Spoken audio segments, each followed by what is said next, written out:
It's the hottest dish in the streets. It's what everyone's talking about on Facebook, Twitters and Facebooks and all that stuff. It's time for Big Tigger's Trending Topics on V103. All righty, ladies and gentlemen, boys and girls, time for the Law & Order edition of the Trending Topics.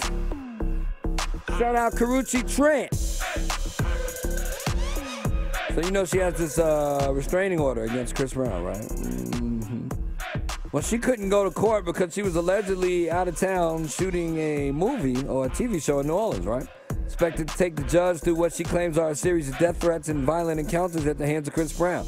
Well, she didn't go, and guess what? Chris didn't go, so neither of them had gave 12 days notice before the hearing that they could, you know, like, you got to give notice if you're not going to show up. So apparently the case was continued so she could file the proper paperwork. Story developing.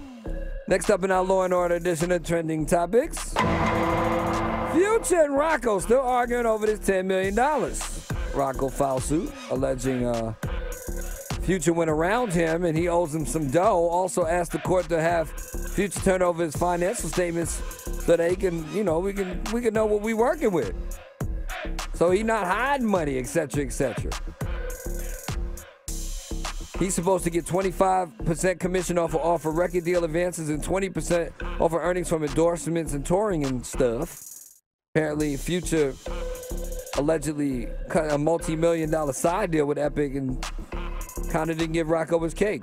He accused the rappers refusing to hand over the docs for putting them at a disadvantage during negotiations to settle the case. According to documents, Future responded to the discovery demands by refusing to comply with his belief that Rocco was seeking documents he has no right to see.